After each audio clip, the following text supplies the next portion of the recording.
गौतमी पाटीलला उचलायचं की नाही चंद्रकांत पाटलांचा डीसीपींना फोन करून सूचना देतानाचा व्हिडिओ व्हायरल। गौतमी पाटीलच्या कारनं अपघात झाल्याच्या प्रकरणासंदर्भात पोलीस एक विशेष अधिकारी नेमणार। अपघात झाल्यावर क्रेन कुणी बोलावली, कुणी फोन केला याचा तपास होणार। अपघात प्रकरणी पुणे पोलिसांची गौतमी पाटीलला नोटीस। 30 सप्टेंबर रोजी गौतमी पाटीलच्या मालकीच्या गाडीचा अपघात झाला आणि त्यानंतर ही नोटीस पाठवण्यात आली आहे। मुंबईत आज प्रमुख ओबीसी नेत्यांची मुख्यमंत्र्यांसोबत बैठक। मराठा आरक्षणाच्या जीआरमध्ये बदल होणार का यावर चर्चा केली जाणार। जीआर रद्द केला तर आम्ही मोर्चामध्ये मुख्यमंत्र्यांचं स्वागत करू। जरांगेंनी सत्यानाश केला, आम्हाला उद्ध्वस्त केलं, वडेट्टीवारांची टीका। तर आम्हाला मातीत घालायचं ठरवलंय तर घालाच मातीत, वडेट्टीवार आक्रमक।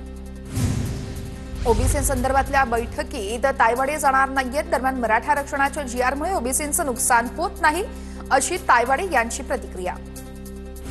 आज ओबीसी नेत्यांच्या बैठकीमध्ये तोडगा निघेल, प्रणय फुकेंची प्रतिक्रिया। ओबीसी नेत्यांमध्ये काही गोंधळ, बबनराव तायवाडेंना जीआरवर काही आक्षेप नसल्यानं ते आजच्या बैठकीत येणार नाहीत, फुकेंचं वक्तव्य। ओबीसी हे वंचितला स्वीकारायला तयार नाहीयेत। भाजप आणि आरएसएसनं ओबीसींचा घात केला, प्रकाश आंबेडकरांचा आरोप। शासनाच्या प्रोटोकॉलमध्ये मी बसत नसेल तर बैठकीला कशासाठी जाऊ? मला शासनाकडून बैठकीचं निमंत्रण नाही। बैठकीसाठी वडेट्टीवारांच्या पीएचा मला फोन। ओबीसी बैठकीवर लक्ष्मण हाकेंची प्रतिक्रिया। ओबीसी आरक्षणाला धक्का न लावता आरक्षण देत आहे, मुख्यमंत्री फडणवीसांची स्पष्ट भूमिका आहे। तरीही पंकजा मुंडे आणि धनंजय मुंडे राजकीय तेढ निर्माण करत आहेत। करुणा मुंडे यांचा मुंडे भगिनी आणि बंधूंवर निशाणा।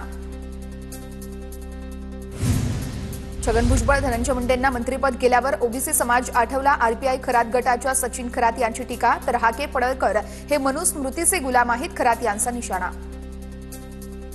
महापालिका निवडणुकीच्या पार्श्वभूमीवर उद्धव ठाकरे पुणे दौऱ्यावर। अण्णाभाऊ साठे सभागृहात मेळावा पार पडणार। उद्धव ठाकरे शाखा प्रमुखांना मार्गदर्शन करणार। जेव्हा तोंड उघडेन तेव्हा मातोश्रीला हादरा बसेल, उद्धव ठाकरेंवर खळबळजनक आरोप केल्यानंतर रामदास कदमांचा इशारा।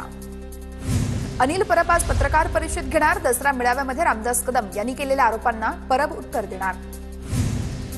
8 डिसेंबरपासून नागपुरात विधिमंडळाचं अधिवेशन सुरू होणार। यंदाचं अधिवेशन 10 दिवस चालणार। हिवाळी अधिवेशनाचा कार्यक्रम संसदीय कार्य विभागानं जाहीर केला। अमरावतीतील उड्डाणपुलावर लागले आय लव्ह मोहम्मदचे स्टिकर्स। तर सार्वजनिक ठिकाणी हे स्टिकर लावल्यानं खासदार अनिल बोंडे आक्रमक। आय लव्ह मोहम्मदचे स्टिकर लावून दंगे करण्याचं कटकारस्थान, बोंडेंचा खळबळजनक आरोप।